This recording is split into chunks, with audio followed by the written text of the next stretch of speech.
how can you have joy if you haven't experienced the other end of the spectrum? I think if you're too absorbed in a career to see the wood through the trees, then you need to make that space.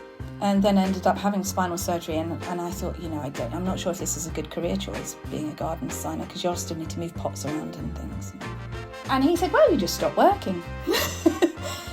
Well, it's here. Hey, how are you?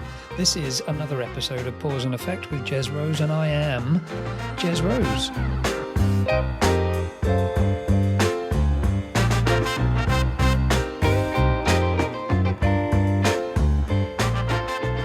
Because otherwise that would be odd if it wasn't me, because it's my podcast. But anyway, it's another episode, and this time I'm chatting to somebody who, again, many of you might not know of, and it's an interesting one for me because there's a couple in this new series where I've intentionally chosen people who aren't necessarily mega famous, or they're not necessarily, big kind of movers and shakers in their field, for a reason. It's kind of to balance things out a bit as well. But I've noticed that I listen to a lot of podcasts, a ton. I mean, I'm chewing through them. I listen to them when I'm making and when I'm in the studio and when I'm cleaning and when I'm driving. I've really got into listening to podcasts, and mainly because I'm late to the party with absolutely everything. I know podcasts are quite old now, but I've just found out all about them. Quite like them. But here's the thing. A lot of people get interviewed because they're famous and that's it. And they might be, 22 or something. So they really don't have any life story. There's not kind of much more than other than the fact that they're famous for them to chat about.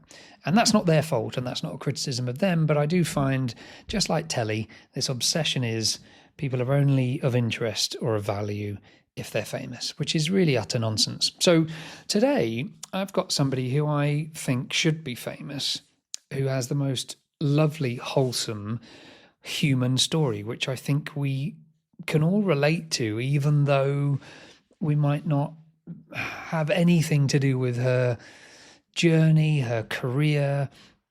It's the wonderful Becky Ullah, and you've probably never heard of her. She's an artist, she's an illustrator who of incredible talent, but there's a lovely link to what she does, because Becky used to be a doctor. She was a GP. And she fell out of love with that, and I'll let Becky sort of chat about that. We certainly get to that in the interview. And I think there's an element of I really felt deep sympathy for Becky when we were chatting, because you can hear a tension there. She dedicated most of her life to medicine and struggled with it. I think she talks a little bit about that, and art was really, I suppose, something that was just always there in the background, but with a lot less, perhaps a lot less weight, a lot less importance, perhaps. She just saw it as something that she did. And I think that's very common for people that have got a skill or a talent that comes naturally to them. For whatever reason, some people can just draw, right? Other people have to really learn. But some people just pick up a pencil and they can do it. Equally, some people are just funny. I can stand up and say something and it's funny. Other people have to really think about being funny. And same with all the different crafts, I suppose. And so if you don't have to work so hard at it, I think it can feel maybe not necessarily less special, but just, it's you habituate to it. It's just normalized. And so for her to rediscover art, and to marry the two, medicine and illustration, together in such a beautiful way, I think and it's an unexpected way as well. It's great. And we talk a lot about that today. So if you don't already know who Becky is, then I think you should go check her out online. Give her a follow on Instagram. If you give me 20 seconds, I'll tell you. Prepared as always. I'll tell you where she is. Yes, it's Becky Ullah Art. Becky, Becky Ullah, ULLAHART. And I suspect that this is somebody who we're going to very quickly find rapidly takes off. So you heard it here first. In terms of new emerging and discovering artists, I think Becky's certainly at the top of that list.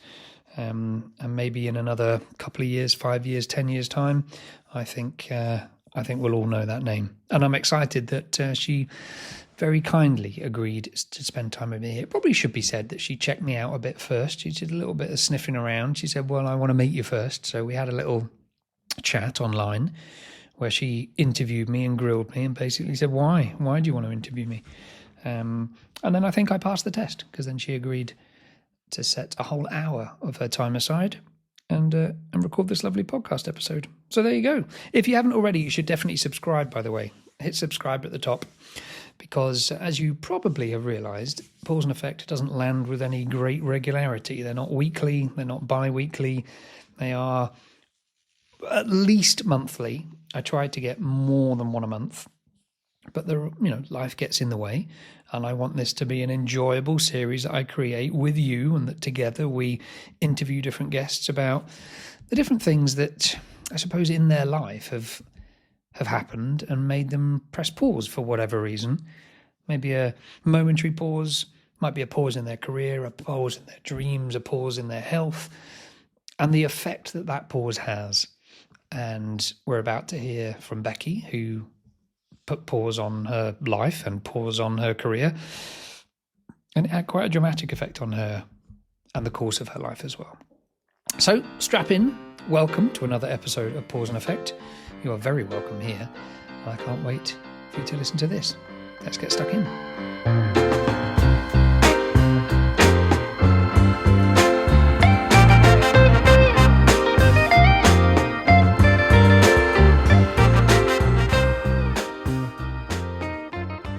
Before we get into the sort of the exciting stuff, I suppose, for anyone that doesn't know you, they're not heard of you, maybe they're discovering your work for the first time, how would you describe what you create?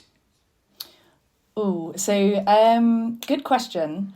I almost have a bit of a split personality with my art. So half of what I create is medically inspired. So it's kind of drawing on my background and also my passion for plants. So it's a mixture of plants and nature that have created medicines in Western medicine.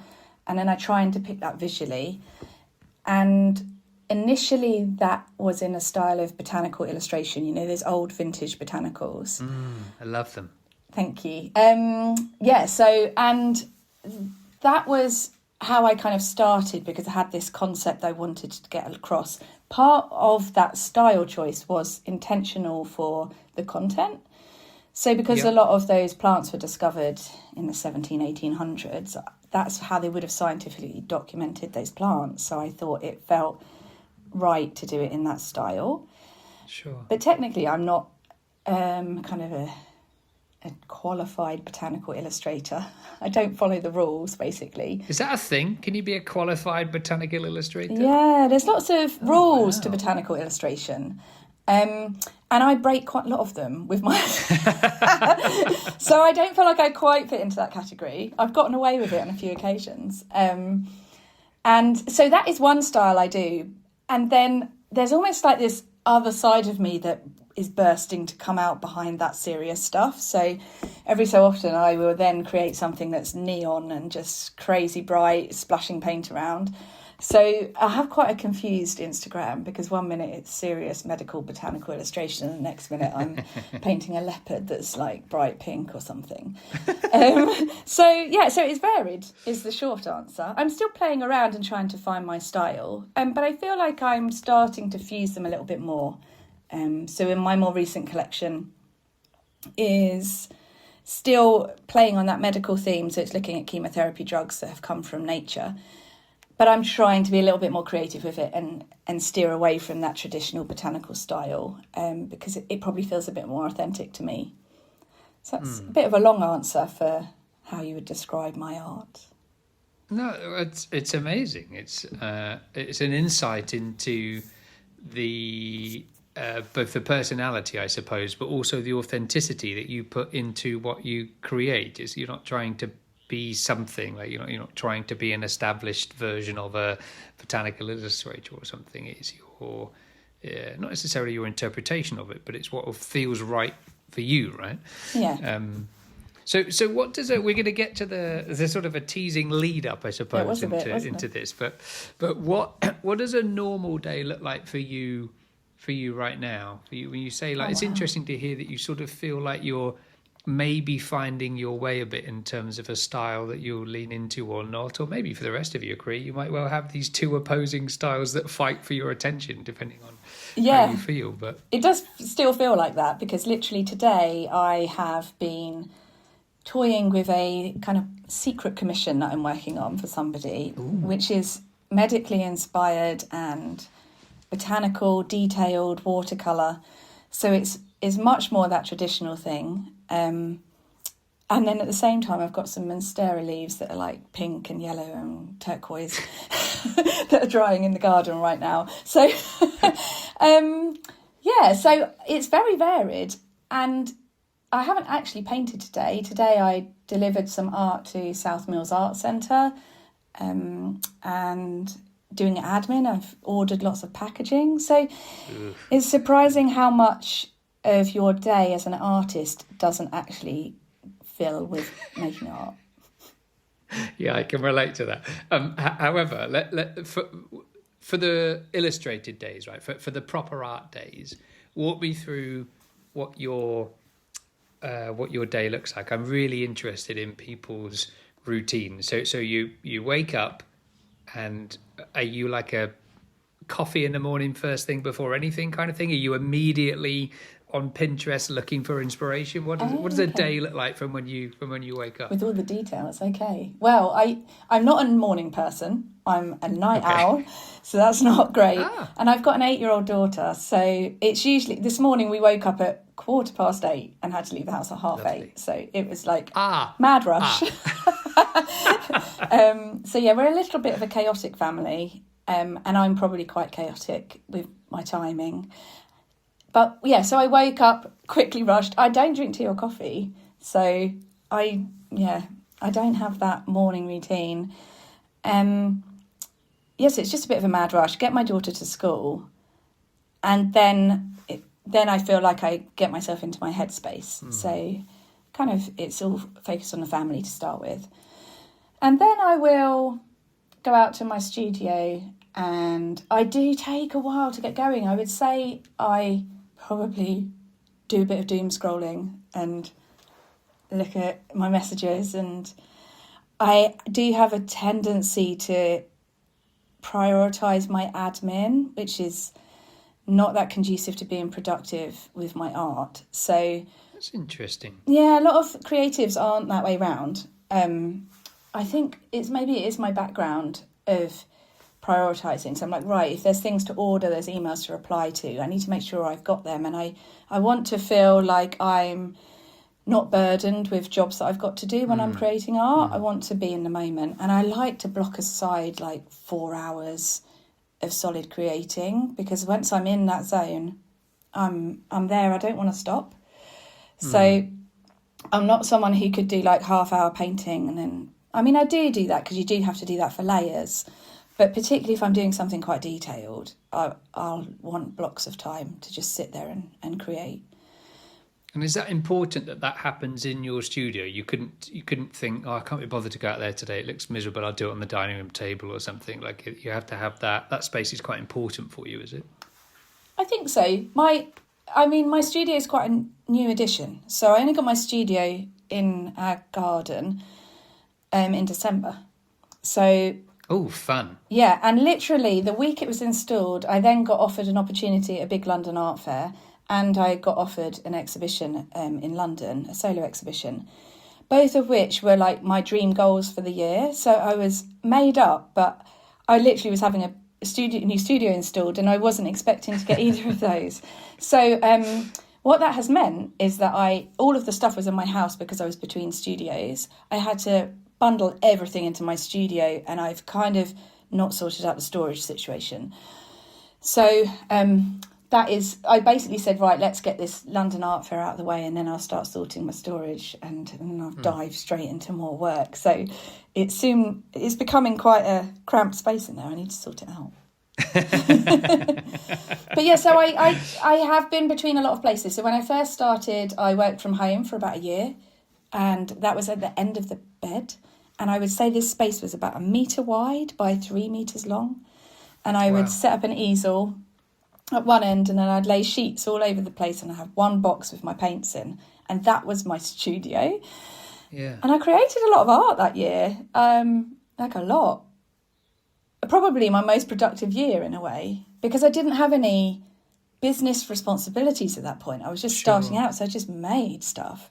And I was new to Instagram and social, so I probably didn't spend as much time as I do now, which is interesting, reflecting on that.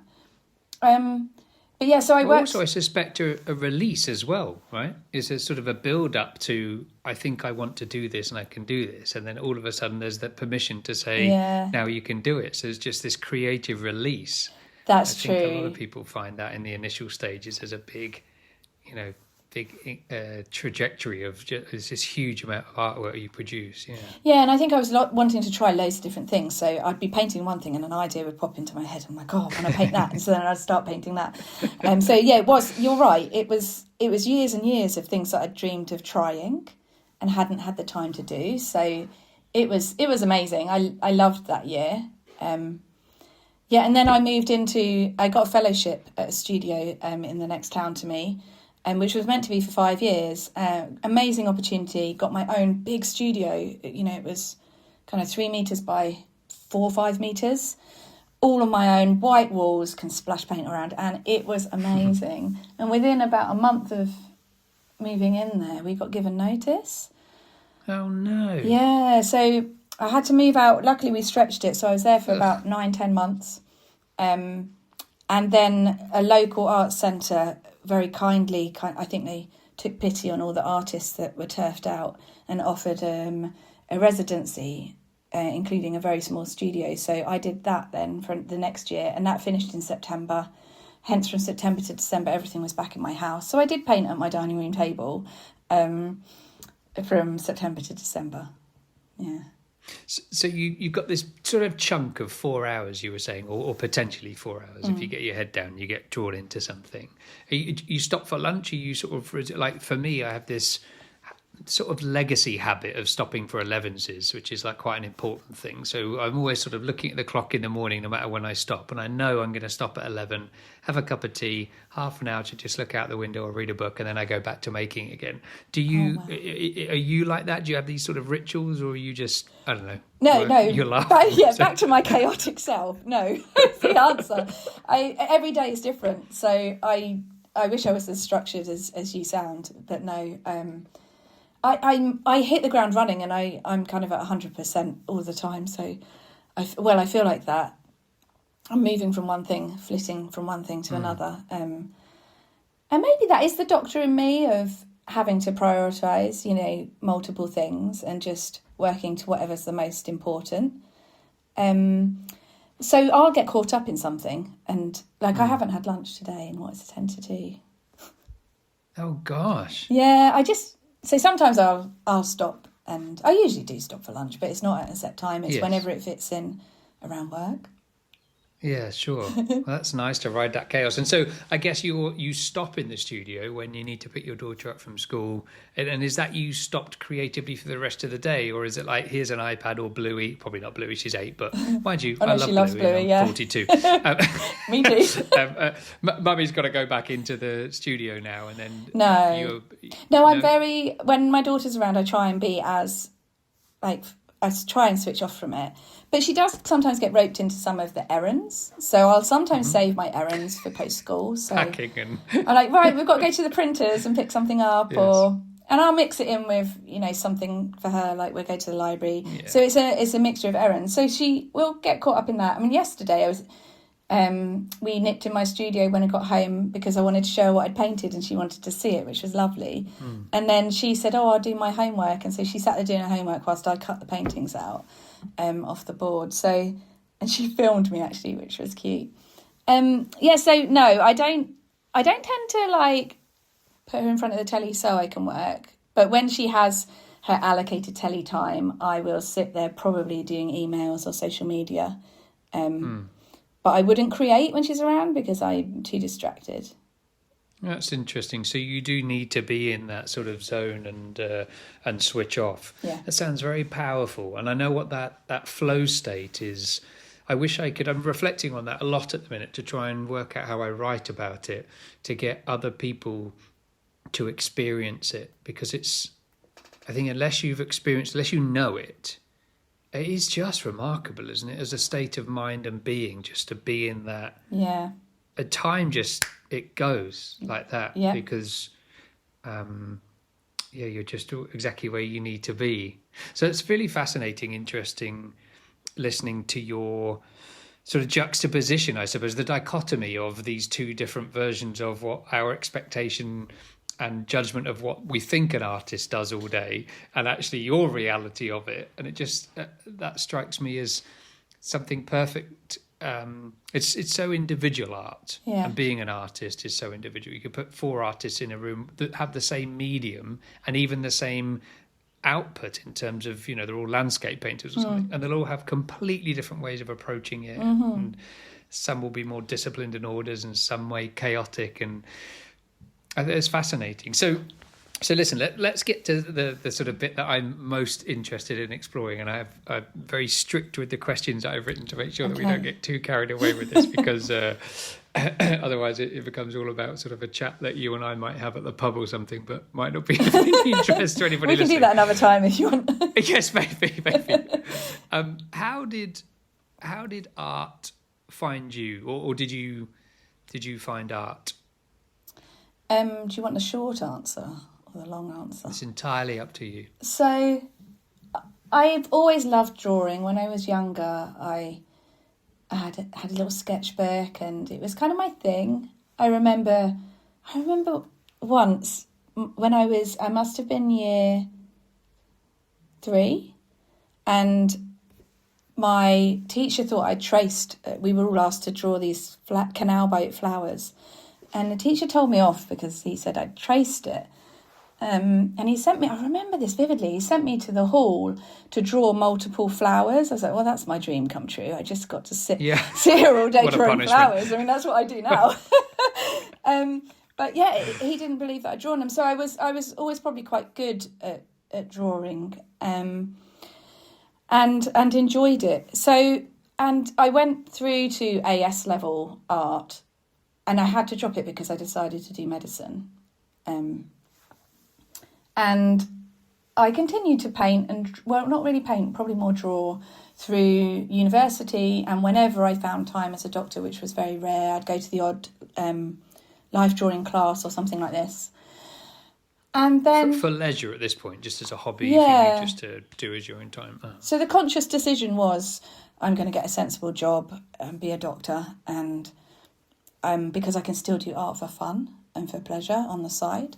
The reality is that you don't really get much time to learn what kind of art you make and who you are as an artist when you're working, certainly in a career like medicine. So I felt a little bit like I was a bit cheated that I didn't get to do what I wanted to do. And I was becoming increasingly unhappy in medicine, which is another story. And to the point where I was thinking about leaving and what could I do instead. And I think that's one of the hardest things for doctors that do want to leave, to know what to do instead, because your whole identity is built up around that career.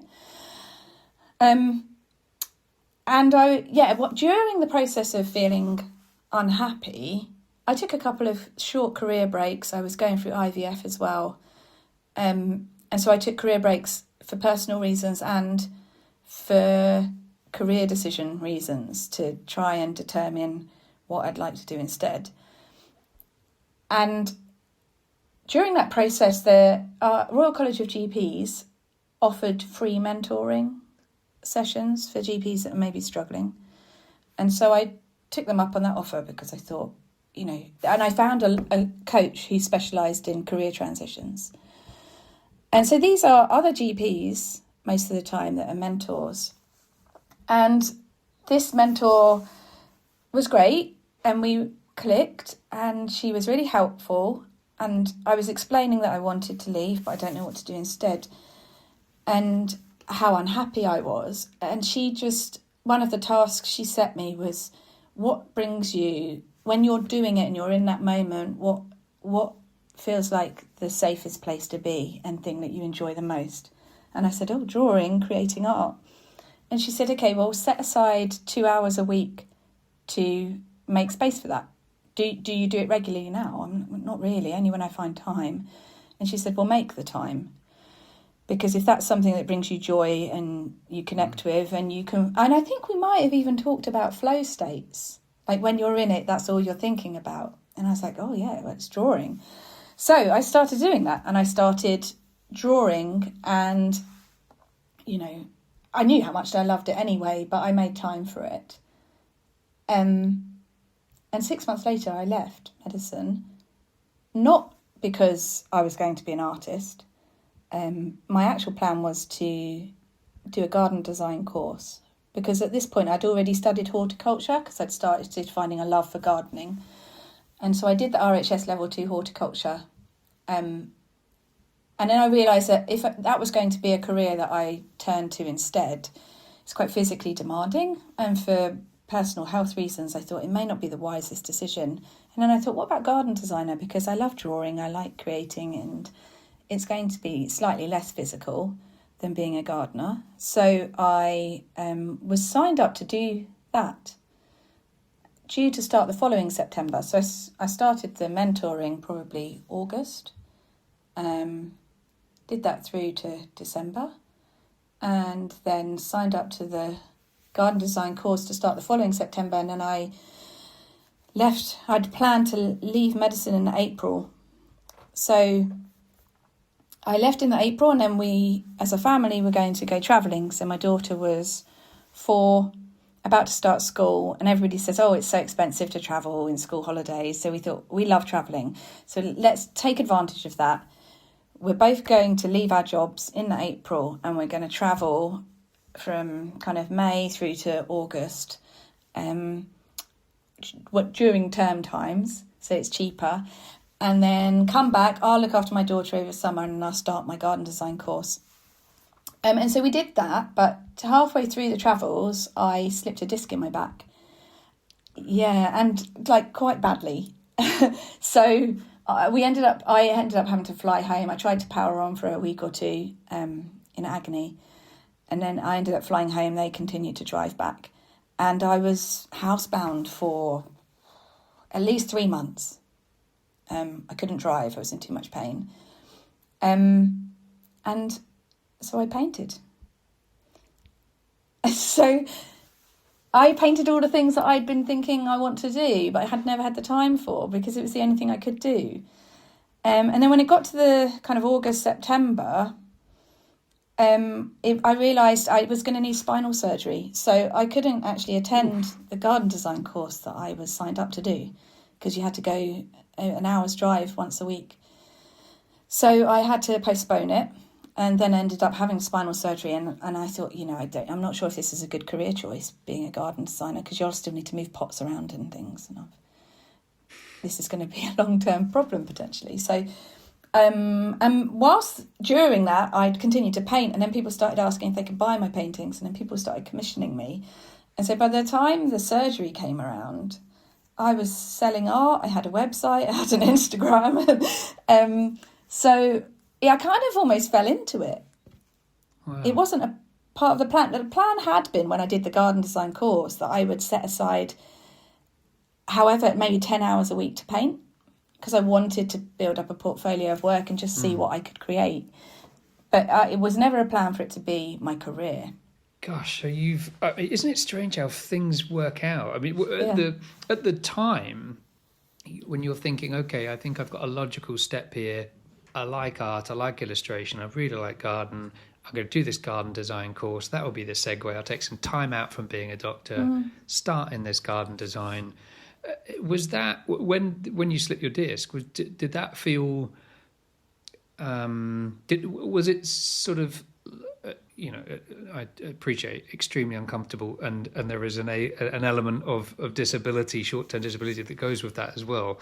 But was it easier because you thought, oh well, I'll just do illustration instead, or was there actually a moment of turmoil where you thought, oh crikey, now what? Like, I've left my job being a doctor, and I thought I was going to go and be a garden designer, and now you're thinking, well, actually, I don't think I can do that either. Did that feel uncomfortable, or was it sort of a logical segue for you to think, oh, well, I guess I'll just draw something else?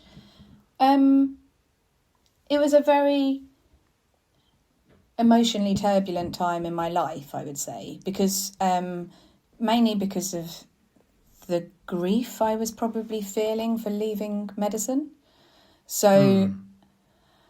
And your identity wrapped in that as well. Yeah, I wouldn't want to give the impression that, I just walked away and left medicine and was going to go and do garden design. I was still deeply struggling with that transition and leaving that behind me. And many people were saying, oh, well, you're not going to give up on it completely. You know, when I told my appraiser, how do I go about leaving being a doctor? What do I do? She said, I think that's a really silly move. You'll regret it. And then I said, well, I thank you for the advice, but I'm going to do it. So how do I? And then she passed me on to someone called your responsible officer. And it was fascinating, actually, because when I called him, he's the person above your appraiser who kind of recommends to the GMC whether you should keep your registration and be revalidated. Not keep your registration, but just to be revalidated. And he said, well, you just stop working. He didn't try and argue with me, which I really appreciated, actually. He respected that I sounded quite firm in the decision. And he said, you'll just stop being a doctor and let everything lapse. And I thought, well, it can't be that simple to just walk away from it. Surely it's something you need to sign. It's a ceremony, at least. Yeah, bye. It wasn't even a goodbye. So that felt a bit bizarre. But what that did mean is that I wasn't completely cutting ties, because for 2 years you can continue to have your license to practice without actually practicing. And when a year, because you might take maternity leave for a year, that's fine. At the two-year point is when they say, well, hang on a minute, you haven't worked the minimum amount of hours, so we can't reappraise you, and you need to give up your license to practice. So there was this buffer phase where I hadn't fully left. Comforting. And so for that reason, I was trying to grieve for something that I hadn't quite cut ties from. Because in my head, I thought, I want to leave, but I hadn't decided. I'm not sure if I've answered your question here. Yeah, it's all good. Yeah. One thing I wanted to ask you, which you sort of alluded to, but I'm interested in asking the question more sort of explicitly. What did you, in order for you to take your work seriously as being an artist, what have you had to let go of? I suppose I probably did need to decide to cut ties with medicine, because it was a financial security, knowing that you could return to that if it doesn't work out. So the 2-year point was probably quite a big moment to go, oh, okay. Because I'm sure there are other jobs I can find, but you're back at the bottom again. But I don't know. I'm not sure. I think I needed to fully commit to art to take myself seriously. Has that been harder than you thought it might be, or that people might expect it to be? Because, of course, what we see now is you as an exceptionally competent and established artist, not somebody who's like fumbling through it and saying, oh, I'm thinking about doing this, is that all right? And where your comments are full of people going, that's a pretty good rose, that. Maybe the petals should be slightly different, or the thorns are... you're basically, it looks like someone's taken a photograph of a garden plant, run it through AI and said, make this look like an illustration, and keep everything that's perfect about it and keep all the detail. And then, your stuff is so realistic and finished and refined. And so what we see now is this full package. But actually, it's really interesting to see there's a whole journey to get to that point, which actually sounds... I think it I think we're quite guilty as humans of romanticising this idea of leaving the corporate rat race and following our dreams, you know. And this idea when you've had a crappy day at work and your boss is an arse and you've got a million emails, you think, I'm going to run away and I'm going to open a florist's, or I want a little cafe in the woods where there's only 3 customers a day, you know, and we will have a chat. And we love that idea. And it's interesting as you're talking about stepping away and separating yourself from your identity as a doctor. I can appreciate that, both from my own clinical journey, but most recently I had to sign a form recently to rescind my green card. And there was so much effort and energy and money and process that went into getting a green card to live in America. And it was a huge part of my identity and my plan. And we loved it and we had a great time. And it sat on my desk for about 4 months. I just couldn't quite bring myself to sign it because that was the comfort, similar to your 2-year sort of registration period. Well, for as long as that's there, the security, the comfort is that I suppose I could go back, even though, you know, the logistics of that would just be nuts. But there's a journey to get to this artist, isn't there? Yeah, and it started long before that April when I left, really, because I'd taken 2 career breaks before that because I wanted to leave and didn't know what to do. And Did you pick up art then or not? No. I didn't. Because I didn't think it was a viable career option. That's interesting. What was the reason for thinking it perhaps wasn't viable? Because it's hard. Just because you couldn't see, you know, how many pictures do I have to sell to match my current, you know, financial circumstances? And not even just to match it. I mean, I'll be honest with you. I'm 3 years in, nearly 4 years in, and I'm still struggling to make any profit. I do make a bit of profit, but it's really minimal. Not anywhere near the tax threshold where I have to start paying tax. So I'm still at the point where it's not that financially viable. So our family had to get to a position where we could afford for me to do this, actually. So that was part of it. I mean, I would say the first career break I took was 6 years before I actually left. And I took 3 months off to think about what I could do instead. And I looked at working for drug companies or, you know, things that were allied to medicine. I couldn't really find anything that I was passionate enough about to dive into that competitive world. Because one of the joys of being a doctor, I mean, it's not like that quite at the moment. The market has changed significantly, particularly for GPs. Well, actually, resident doctors or junior doctors too, but and consultants, all my friends are impacted by the recruitment issues. But when I was working as a doctor, it certainly didn't feel like that would be an issue. I would always be able to find work. You're quite privileged in the fact that you're always needed. Or so I thought. Obviously you're not because things have changed.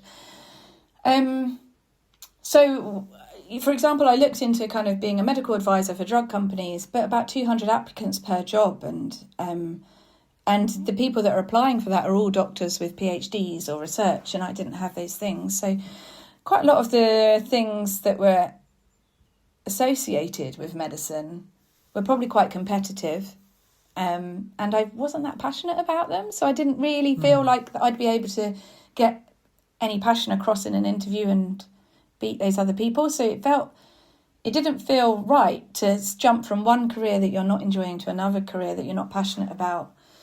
So I was trying to find my passion again, but I didn't know what it was. And I think it's really hard to find your passion when you're so engrossed in one world.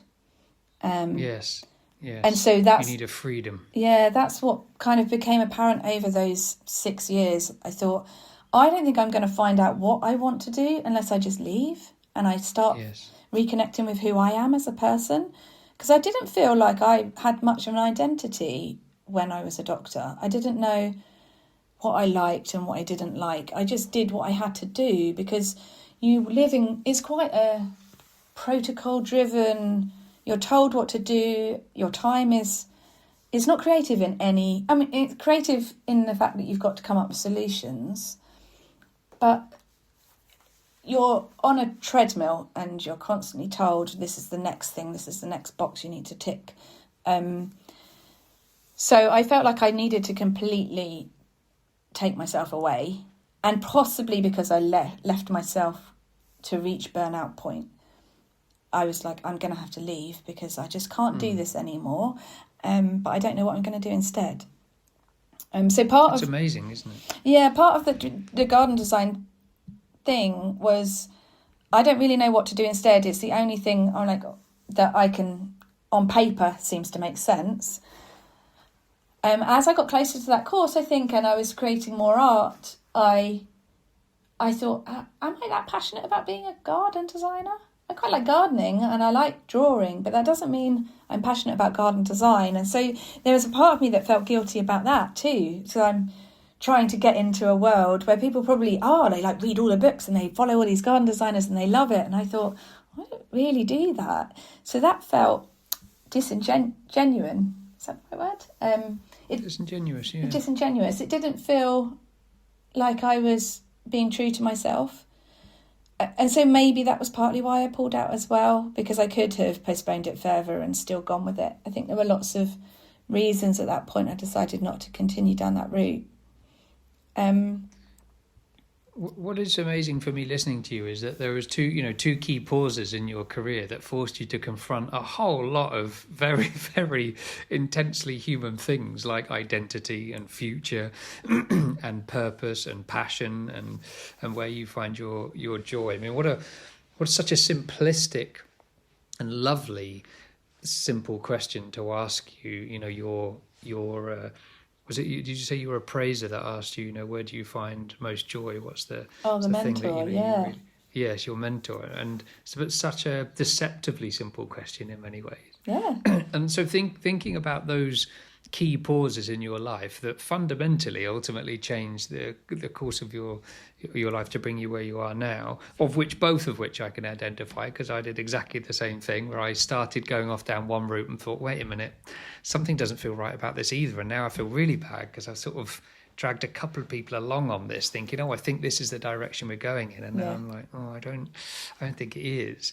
Do you build, or you've already said that you work in quite a frenetic, I shudder to use the word chaos because I don't want that to sound patronising, but chaos is great too. I mean, Dali was, and Picasso, actually, both of those were quite chaotic artists. But do you build pauses into your life now, or do they still tend to, do you think pauses find you?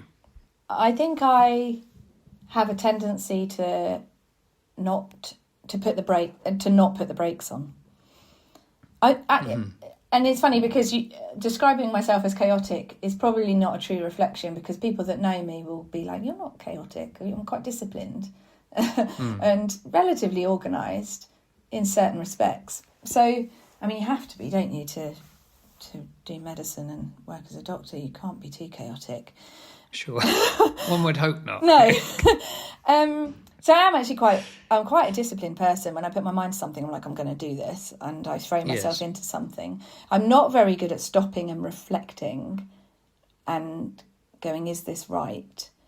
So I have to build that in. I have to consciously do that because it's not something that I think naturally I feel inclined to do. So, for example, when I started painting, like I said, I just painted loads of stuff, and then I started selling things, and then I started taking commissions. And before I knew it, I had a full-grown, well, not full-grown, but, a reasonably good art business. And I hadn't done any business planning or anything. And after about a year and a half, I thought, well, hang on a minute, what kind of artist am I? You start having to fill in these artist bios and describing yourself. And I don't know. I just make art that makes me happy. And so there was a point where, speaking to my husband, close friends that are life coaches, which was quite helpful, they said, well, maybe you need to make space for that and stop taking on all of these fairs and commissions and work and actually discover who you are as an artist. So I did take 3 months out, so to speak, or lightly anyway, because I still had a couple of commissions thrown in there. But in what really felt extremely indulgent, to just figure out what kind of art I want to make. And the art I was making was not art for sale. And that felt really hard for me to do, because I'm kind of a productive person. I'm thinking about, I mean, there was pressures financially in the respect of, if I can't start making profit out of this, I don't know if I can do this long term, because I'll have no financial future. I won't have a pension. I won't be able to contribute to the family pot. And that doesn't sit well with me. So I felt like, if I'm going to continue to do this, it needs to be financially viable long term. And I was enjoying it so much, I wanted to make it financially viable so that I could continue to do it long term. So I was caught in this position of trying to make it profitable, but not knowing what kind of artist I am yet, and not having had the luxury of going and studying fine art and discovering what kind of art you want to make. So I did block out some time to indulge in that, so to speak, because it felt indulgent to me, because I was not earning, and I spent 3 weeks exploring the colour peach, which felt mad. But I did learn a lot from doing it. Oh, good. I learned what colours I like and how to make those colours and what kind of art I want to make, and I started exploring abstract concepts a little bit more. So I did learn a lot through that process. It didn't feel like I was learning a lot when I was in it, but I did. Sure. So I think it's not natural for me to reflect and take breaks. I have to reach a point where I'm forced, for sensible reasons, to do that. It all sounds very intuitive, Becky. What is there a creative process? Like, do you or do you get inspiration, or if you're not inspired, do you just not do anything, or what is your? I feel for me that's the missing piece of the puzzle here for me to fully understand your work as an artist. Like, you've given us an insight into so many different things, but where does it come from? Like, do you walk, with your daughter and go, that's an interesting plant. Oh, and my medical knowledge says that's also, involved in penicillin. I'll go home and draw. Yeah. How do you get there? It percolates from multiple directions over a lot of time. So I'm not going to lie, I did draw a lot of inspiration from other artists on Instagram. I see an artist that I like and I say, wow, that's really cool. I'd love to paint like that. And I try it.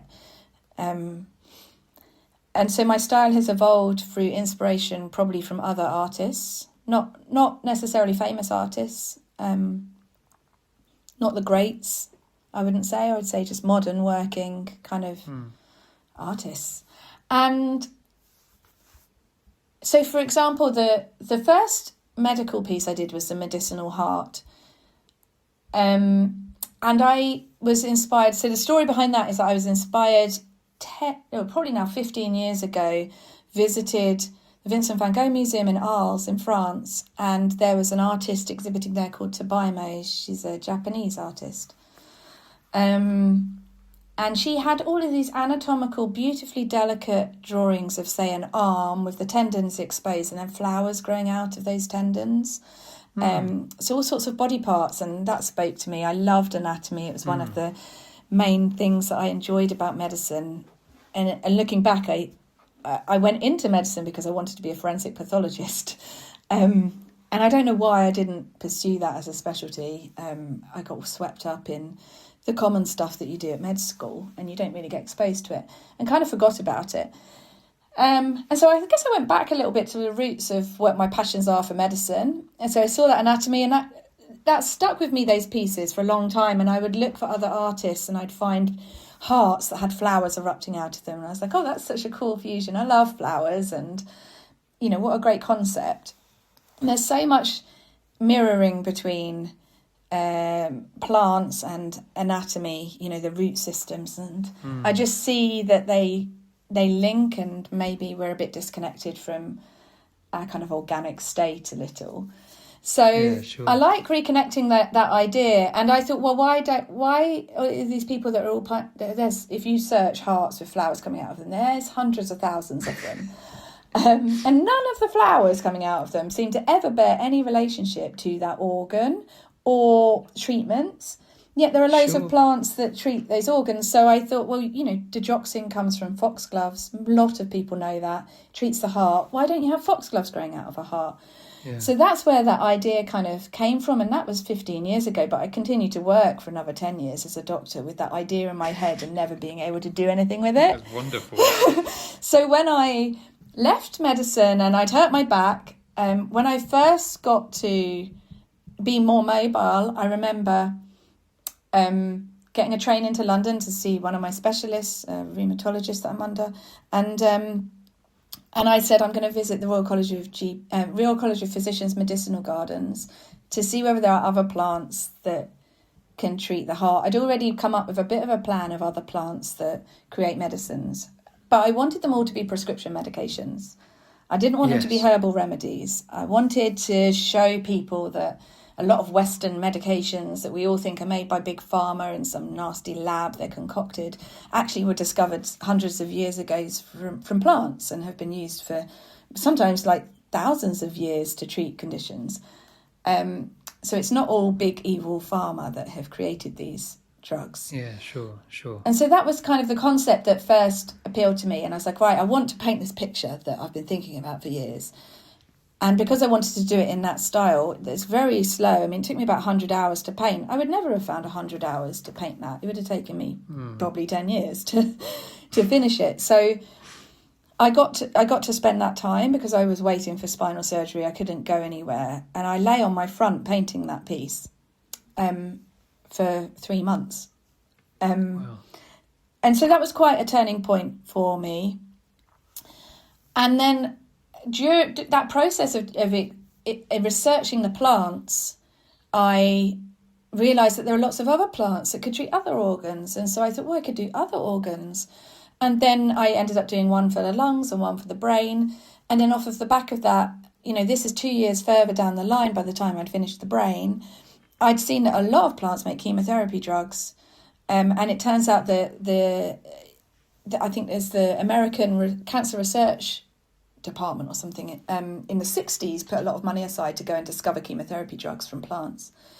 And so that's why there are so many chemotherapy drugs from plants, because they kind of consciously went and looked for them. And so I thought, well, that's a great collection. Let's do one all on chemotherapy drugs from plants. So that happened over many years, actually, of visiting the RCP and the Chelsea Physic Garden, and I went to a book launch at the RCP because I'd made connections with the garden fellows there. So I started learning more about this and actually really enjoying the research component to it.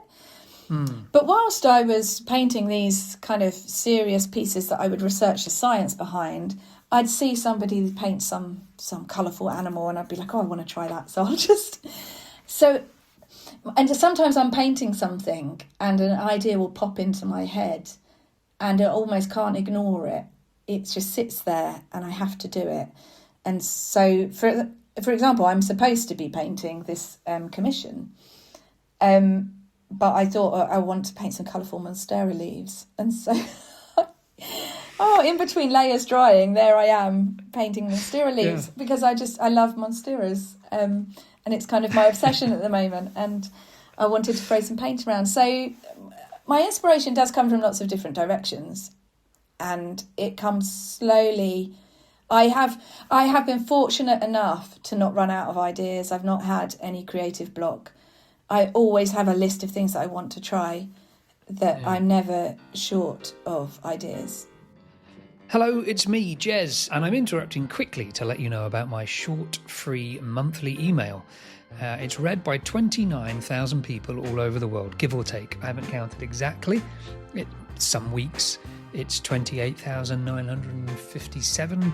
Some months it's 30,001. There was a moment I'm less proud of when it became 24,311 or something like that, but it's roughly 29,000. Why don't we round that up to 30? It doesn't matter. Anyway, it's got 3 notes from me. They're sort of reflections, I suppose, on different things. It's got a thought for the month, 1 question for the month to inspire you and for you to take away and reflect on, 1 quote, some content for the curious, and also 5 key things that I've been seeing, feeling, tasting, smelling, and what's the other one?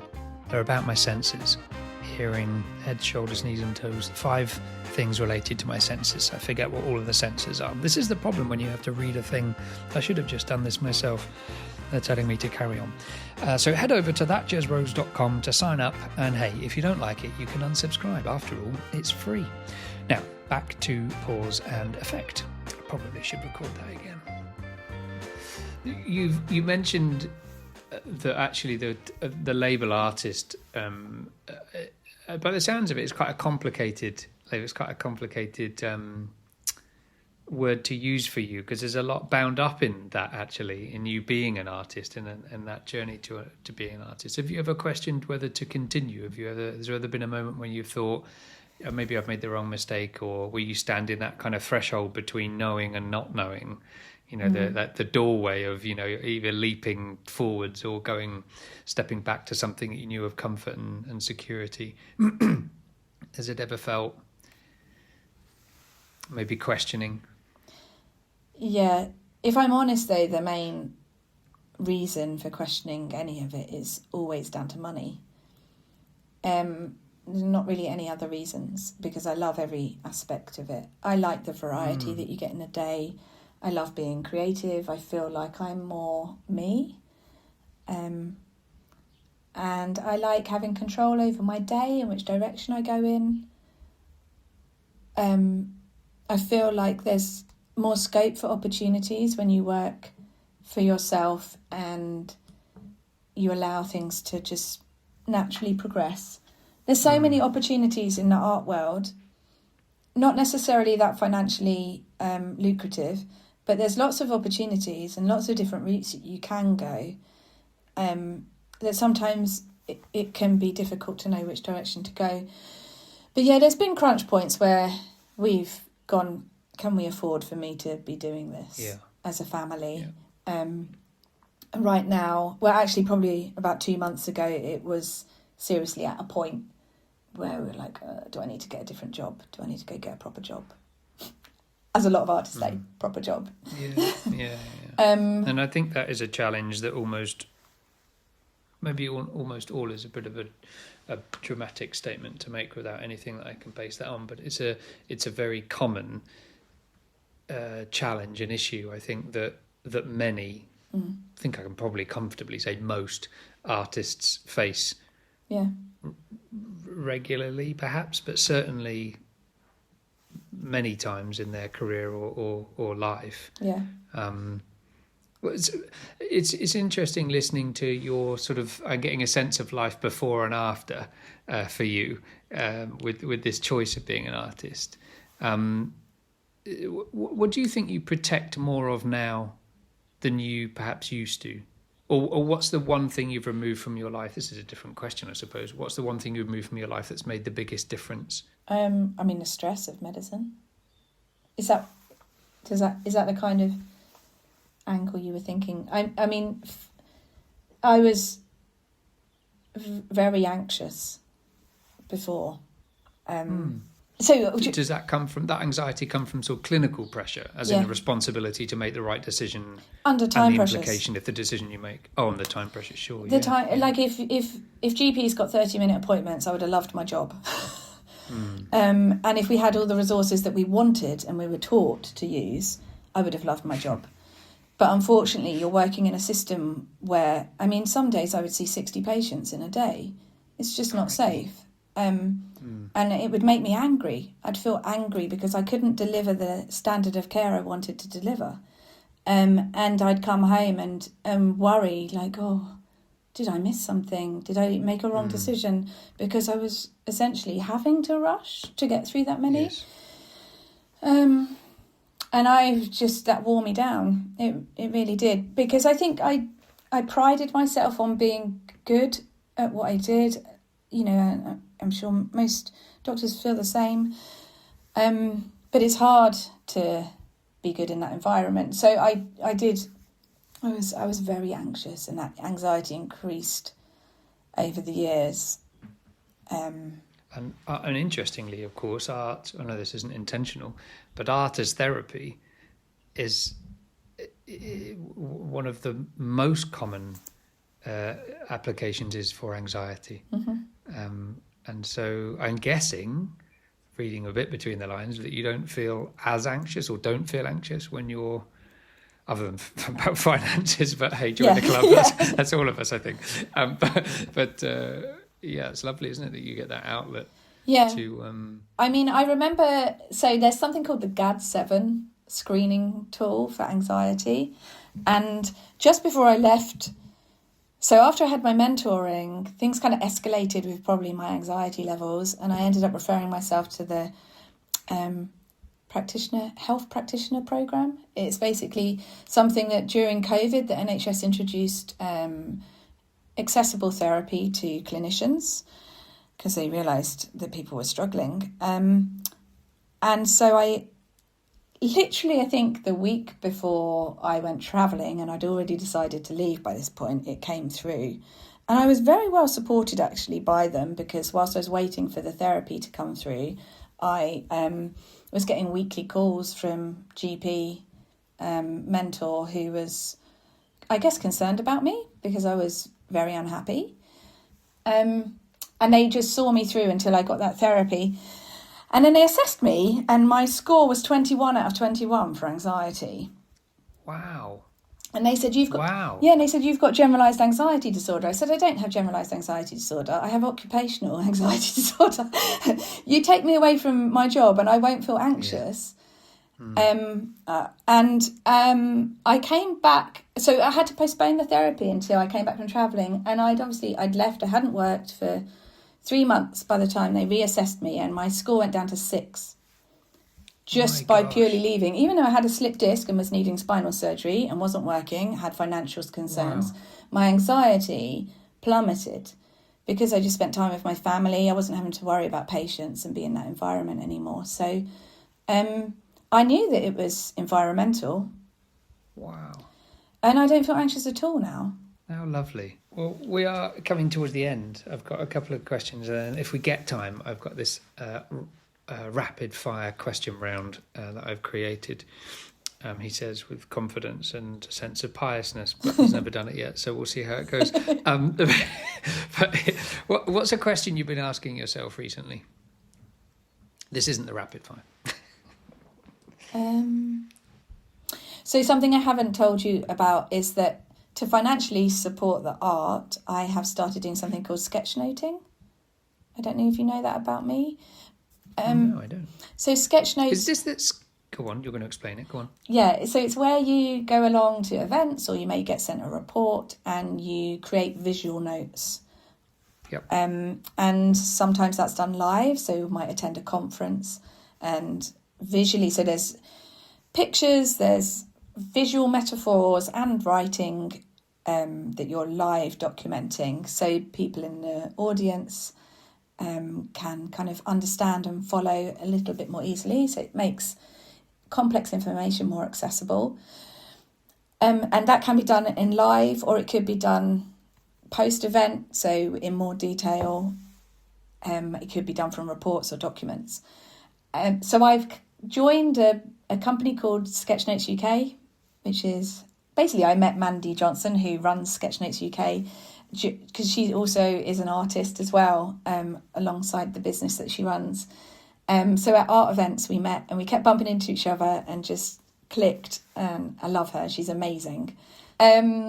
Yes, and she very kindly kind of saw the skills and attributes I have of being able to translate complex information from being a doctor to something that's understandable and then translate that to a patient.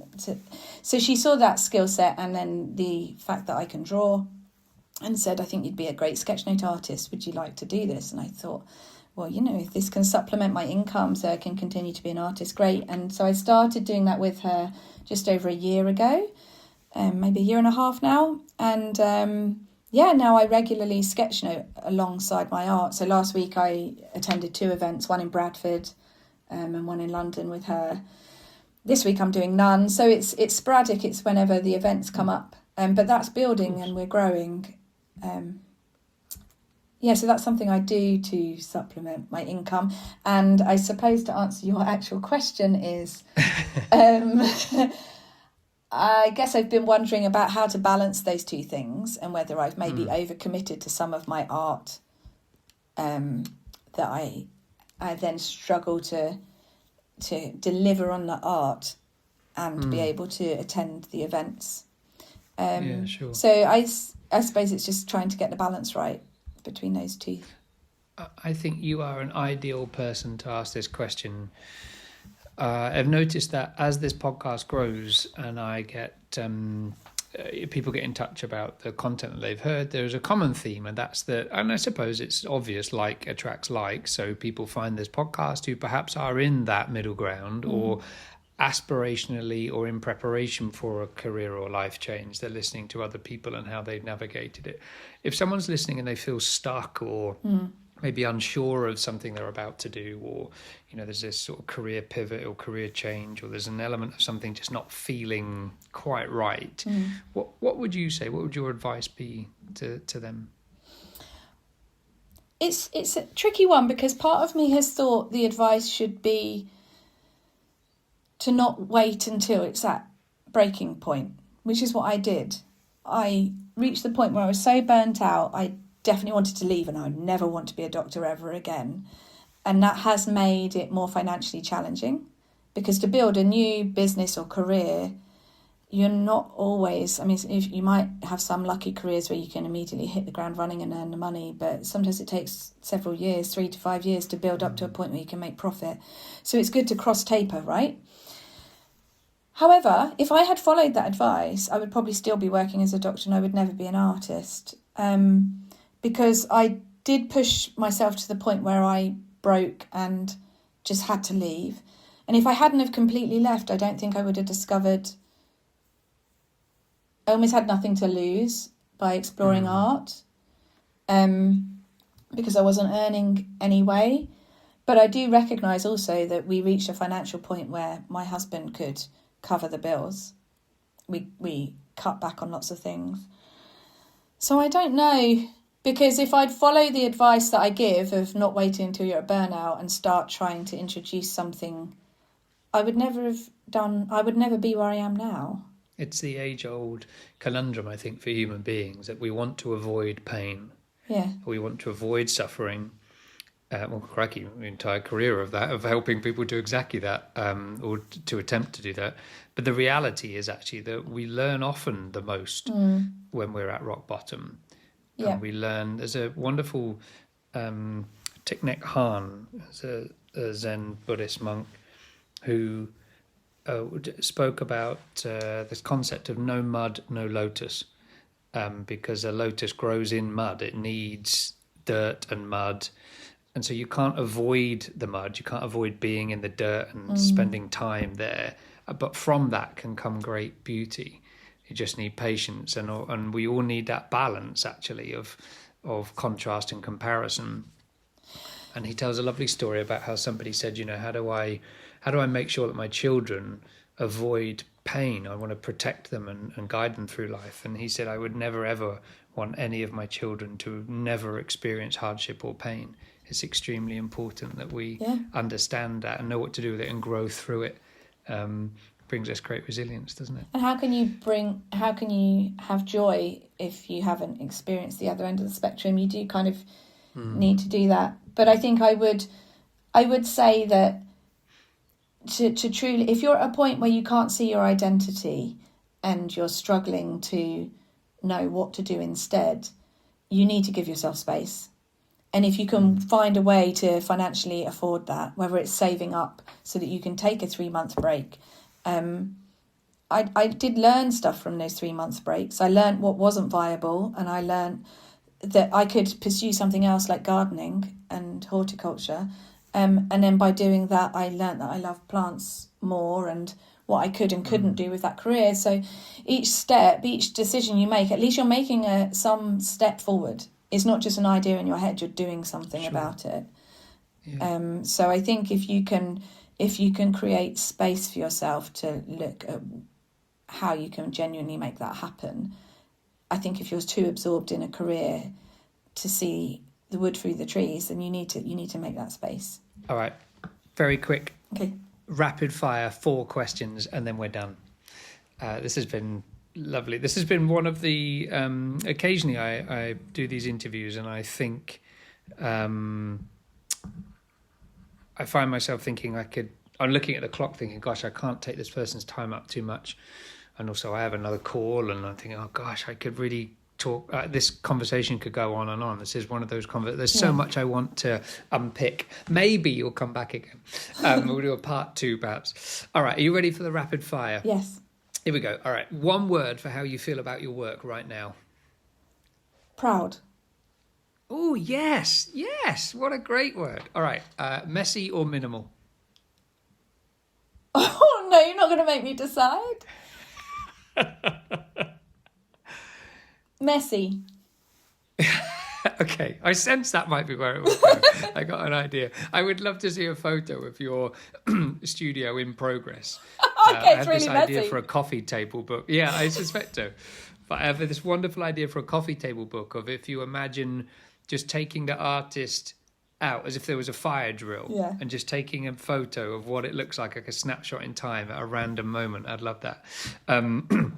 All right, start before you're ready or wait until it feels right? Start before you're ready, 100%. Yes.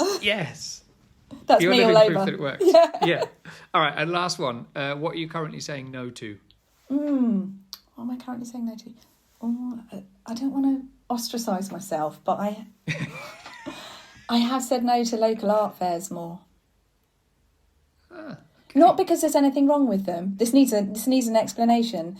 Okay. Just because I need to make space for my dreams and aspirations. So I'm focusing on my solo show, my collections, or I want to put clear collections together. And local art fairs had a tendency to make me just create whatever I needed for the fair. So it's intentional, but I love them. Well, and also they take up a heck of a lot of time as well. All of those art fairs and craft things are just time consuming. They're a distraction for me.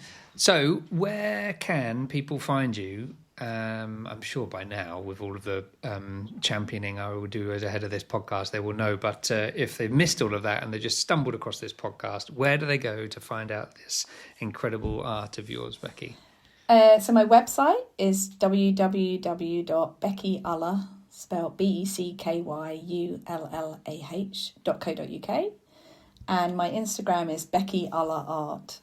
They're the two main places where I put things. You can sign up to my newsletter on my website, and I try and kind of I just send a quarterly newsletter, so not too much, just to keep people posted. This has been joyful. Thanks so much for sharing so honestly and candidly. It's been a really, really lovely chat. Thank you. Yeah, I really enjoyed it. Thank you for inviting me.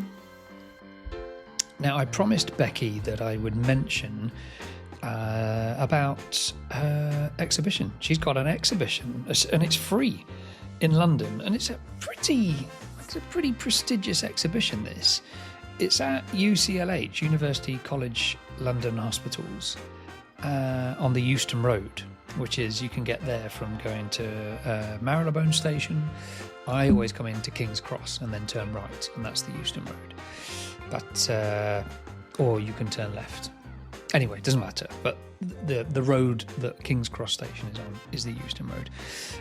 From the 30th of July, and if you pop along on the 30th of July, that's when it opens. So from 5 until 7 p.m, you are welcome to a sort of launch party. I don't know whether there will be free champagne or whether you have to take your own, I don't know, but there's a party then.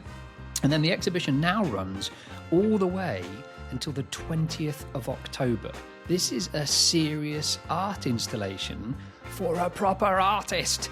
This is very cool. But of course it's in a hospital, so you can go look at it 24/7. If you happen to find yourself on that road in the hospital at 3 a.m, don't worry, there's an incredible art exhibition to view. So there you go, get yourself along.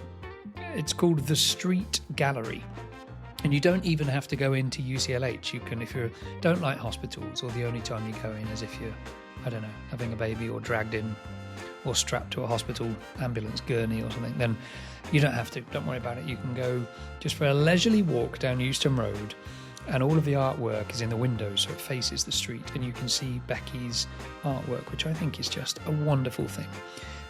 So why don't you go there, take some photos of yourself, take photos of the art, post it on Instagram. That's a sort of new, efficient Instagram. But if you don't have Instagram, then by all means post it on Instagram. And let's show Becky our support. That was a really great chat, wasn't it? I love chatting to other creatives, but also I think there's something really wholesome and fulfilling talking to somebody who has had such a remarkable personal journey. Creating, there's a huge amount of sacrifice that goes into becoming a doctor, to studying not just the time that it takes to study medicine and how difficult that is as a subject, but also how expensive it is to be a student and continue to be a student and study medicine and pay fees and all that kind of jazz. There's a huge amount of responsibility, but also it's the competitiveness, for just a handful of jobs. There might be several hundred students or qualified doctors trying to get those jobs. And so if you don't get that job, then what do you do then? And if you need to get a job in order to take the next step on your career ladder, but that next job is, I don't know, several hundred miles away from where you live, then you've got to uproot and go follow the job. So it's not the job that I think a lot of people think it is. And certainly when I was younger, people would say, well, if you get a job as a doctor or in medicine, you've got a job for life. Well, that's not necessarily the case anymore either. But what's lovely is how open Becky is about the idea of having a secure, stable career that also has, a lot of respect attached to it. And to be brave enough to say, this isn't for me, there's something not quite right about this.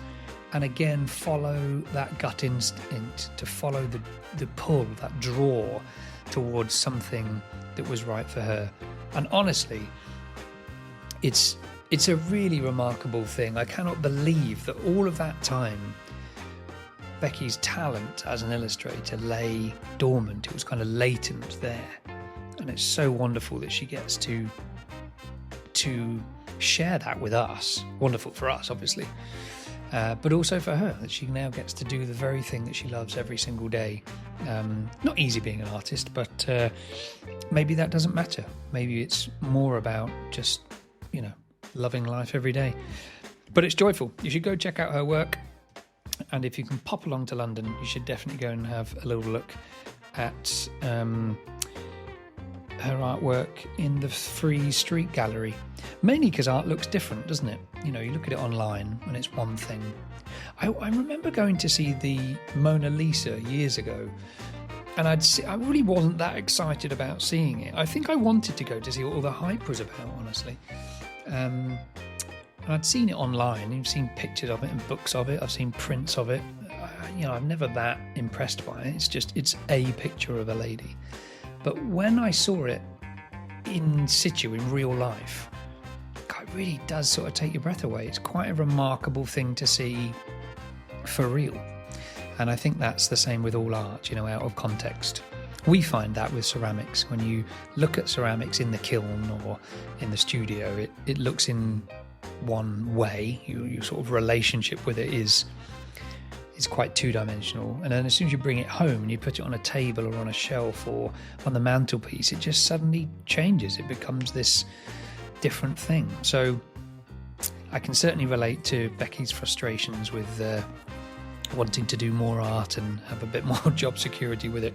But at the same time, that requires us to look at it and to champion it and to love it. So I hope you do that. That's it for another episode. This has been joyful. I'm loving chomping through this new style and this new format, and I hope you are too. Thanks for listening. Thanks for sticking around. Do hit subscribe, and I would love you to spare 10 seconds, because that's all it takes. I know that because I timed it, to leave a review. I wasn't allowed to leave a review of my own podcast. Not only did my team say that was a little unethical, I would maybe disagree with that. Maybe a touch of narcissistic, perhaps, but but also it wouldn't let me, because it said that you own this podcast. So there you go. But they're free to listen to. We don't have any sponsors. You might have noticed that. So the problem with that is they do cost quite a bit of money to produce. So if you would like to hit subscribe, leave a little review. You could sign up to something called The Journey. So all of my content that I produce, the essays that I write, the live videos that I create, the recorded videos, the thoughts, the extra content, the how-to guides, they're all in a place called The Journey. And the idea, I suppose, really is to help you find your joy, passion and purpose for less than 60 pence a week. That last bit wasn't the core part of why I do it, but it just so happens to cost less than 60 pence a week. You can head to thatjezrose.com/journey. Thanks again. I'll see you very soon with another episode. Another episode of Pause and Effect.